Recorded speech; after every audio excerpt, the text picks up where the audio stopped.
Hello everyone, কাজী নিহাল চলে আসলাম আরও একটি নতুন ফোনের রিভিউ নিয়ে। সো বরাবরের মতোই রিয়েলমি তাদের অ্যাগ্রেসিভ প্রাইসিং এবং গুড গেমিং প্রসেসর নিয়ে আরও একটি ফোন লঞ্চ করে দিল রিয়েলমি নার্জো 50 নামে। তো আজকের রিভিউতে দেখব ফোনটিতে কি কি থাকছে, এটি কাদের জন্য বানানো হয়েছে এবং ফোনটি কি আপনার কেনা উচিত কি নয়। ফোনটি পাচ্ছেন মাত্র দুটি ভেরিয়েন্টে, একটি 4GB র্যাম ও 64GB রমের এবং অপরটি 6GB র্যাম এবং 128GB রমের।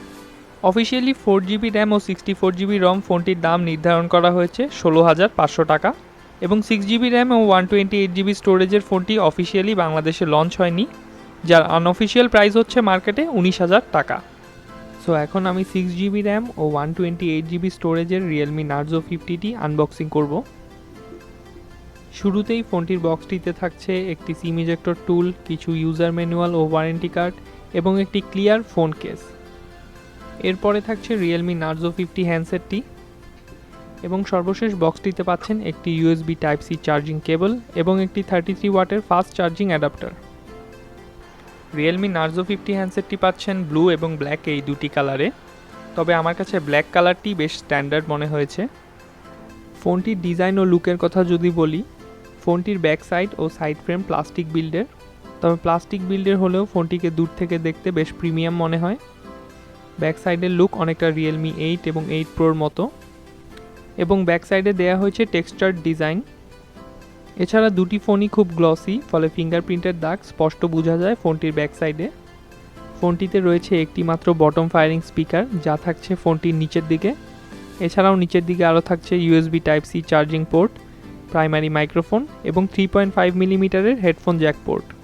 ফোনটির ডান পাশে থাকছে পাওয়ার বাটন এবং ফিঙ্গারপ্রিন্ট স্ক্যানারটিও এই পাওয়ার বাটনের মধ্যেই রয়েছে।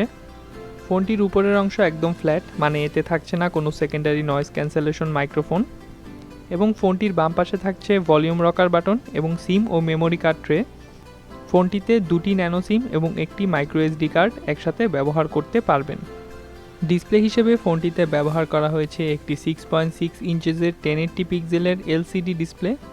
ফুল এইচডি রেজলিউশনের ডিসপ্লেটিতে থাকছে 120 হার্জ হাই রিফ্রেশ রেট, যার ফলে গেমাররা এবং নর্মাল ইউজাররা পাবেন স্মুথ স্ক্রোলিং ইফেক্ট। এছাড়া ফোনটির ডিসপ্লেটি খুবই কালার অ্যাকুরেট, তবে ডিসপ্লেটির ব্রাইটনেস লেভেল আমার কাছে একটু কম মনে হয়েছে, ফলে রোদের আলোতে বা কড়া লাইটের সামনে ফোনটির ডিসপ্লেটি ফ্যাকাশে মনে হতে পারে। এছাড়াও ডিসপ্লেটিতে রয়েছে ওয়াইডবাইন L1 সার্টিফিকেশন, ফলে নেটফ্লিক্স ও অ্যামাজন প্রাইমের মতো স্ট্রিমিং সার্ভিসগুলোর ভিডিও দেখতে পারবেন ফুল এইচডি রেজলিউশনে। ডিসপ্লেটির সাইডের বেজেলগুলো খুবই চিকন, almost 90% screen to body ratio এবং এর সাথে থাকছে 20:9 অ্যাসপেক্ট রেশিও। তবে ফোনটির ডিসপ্লেতে কোন গরিলা গ্লাস ব্যবহার করা হয়েছে সেটির উল্লেখ করা নেই, যার ফলে ফোনটিকে কেস সহ ব্যবহার করার পরামর্শই দিব। তবে ওভারঅল বাজেট অনুযায়ী ফোনটির ডিসপ্লে খুবই ভালো মনে হয়েছে আমার কাছে। অপারেটিং সিস্টেম হিসেবে ফোনটিতে থাকছে অ্যান্ড্রয়েড 11 এবং ইউআই হিসেবে থাকছে রিয়েলমি UI 2.0। স্টোরেজ হিসেবে ফোনটিতে ব্যবহার করা হয়েছে UFS 2.1 ইন্টারফেস, যার ফলে 4GB র্যামের ভেরিয়েন্টে আপনারা আপ টু 3GB এবং 6GB র্যামের ভেরিয়েন্টে আপনারা আপ টু 5GB পর্যন্ত ডাইনামিক র্যাম ইউজ করতে পারবেন, মানে টোটাল 7GB বা 11GB র্যাম, যা খুবই ভালো ব্যাপার। প্রসেসর হিসেবে ফোনটিতে থাকছে মিডিয়াটেকের হিলিও G96 প্রসেসরটি। এটি একটি অক্টাকোর প্রসেসর, যাতে থাকছে দুটি হাই ফ্রিকোয়েন্সির কর্টেক্স A76 কোর এবং 6টি high efficient Cortex A55 core. প্রসেসরটির পারফরমেন্স খুবই ভালো, AnTuTu বেঞ্চমার্কে এর স্কোর পেয়েছি প্রায় 2,80,000-এরও বেশি। এছাড়াও গিগ বেঞ্চে ফোনটির স্কোর ছিল অলমোস্ট মিড রেঞ্জ ডিভাইসের মতোই। সো গেমিংয়ের কথা যদি বলি, পাবজি মোবাইল খেলতে পারবেন এইচডি গ্রাফিক্স এবং হাই ফ্রেম রেটে, এবং কল অফ ডিউটি মোবাইল খেলতে পারবেন মিডিয়াম গ্রাফিক্স ও হাই ফ্রেম রেটে।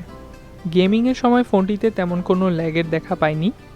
এছাড়া 120 হার্জ ডিসপ্লের জন্য গেমিং এক্সপিরিয়েন্স ছিল একদমই স্মুথ এবং অনেকক্ষণ গেমিং করার পরেও ফোনটির টেম্পারেচার খুব একটা বেশি ইনক্রিজ হয়নি। এছাড়াও এর 120 হার্জ হাই রিফ্রেশ রেট স্ক্রিনের কারণে আপনারা মডার্ন হাই রিফ্রেশ রেট গেমগুলোও খুব স্মুথলি উপভোগ করতে পারবেন। সো ওভারঅল গেমারদের জন্য আমি ফোনটি অবশ্যই রেকমেন্ড করব। ক্যামেরা হিসেবে ফোনটির ব্যাক সাইডে থাকছে 3টি ক্যামেরা, 50 মেগাপিক্সেলের main camera, 2 megapixel depth sensor এবং 2 মেগাপিক্সেলের ম্যাক্রো ক্যামেরা। 50 মেগাপিক্সেলের মেইন ক্যামেরা সেন্সরটি খুবই ভালো ছবি তুলে, বিশেষ করে দিনের আলোতে খুবই কালার অ্যাকুরেট ছবি তুলতে পারে ফোনটি। ছবিগুলোর ডাইনামিক রেঞ্জ এবং স্যাচুরেশন লেভেল আমার কাছে খুবই ভালো লেগেছে। মিডিয়াম এবং লো লাইটেও ক্যামেরাটি খুবই কালার অ্যাকুরেট ছবি তুলে। এছাড়াও ফোনটির ক্যামেরাতে দেওয়া হয়েছে ডেডিকেটেড নাইট মোডের অপশন, ফলে কম আলোতে বা রাতের বেলাও আপনারা পাবেন খুবই শার্প ও নয়েজবিহীন ছবি। ফ্রন্ট ক্যামেরা হিসেবে ফোনটিতে দেওয়া হয়েছে একটি 16 মেগাপিক্সেলের সেলফি ক্যামেরা। ফোনটির বাজেট অনুযায়ী সেলফি ক্যামেরাটি খুবই ভালো লেগেছে আমার কাছে। বিশেষ করে দিনের আলোতে সেলফি ক্যামেরাটি দিয়ে খুবই ভালো সেলফি তুলতে পারবেন। ফোনটি দিয়ে ভিডিও রেকর্ড করতে পারবেন 1080 পিক্সেলে 30 ফ্রেম পার সেকেন্ডে। ফোনটির ক্যামেরাগুলোতে কোনো স্টেবিলাইজেশনের অপশন নেই, ফলে ভিডিওগুলো একটু শেকি মনে হতে পারে।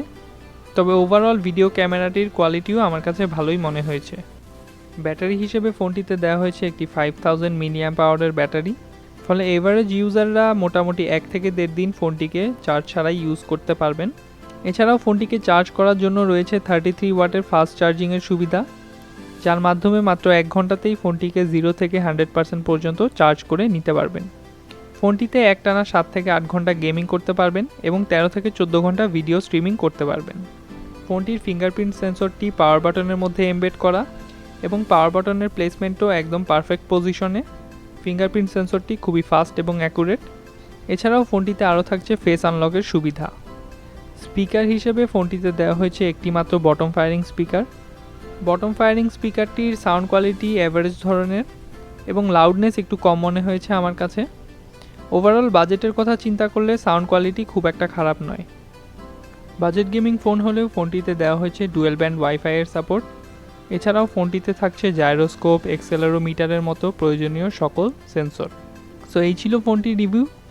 আপনি যদি কম দামে একটি ভালো গেমিং ফোন কিনতে চান এবং হাই রিফ্রেশ রেট গেমগুলো খেলার সুবিধা উপভোগ করতে চান, তাহলে ফোনটি অবশ্যই আপনার জন্য। ভিডিওটি ভালো লাগলে অবশ্যই লাইক দিবেন। এছাড়াও আমাদের অন্যান্য ফিউচার ভিডিও দেখতে চ্যানেলটি সাবস্ক্রাইব করুন।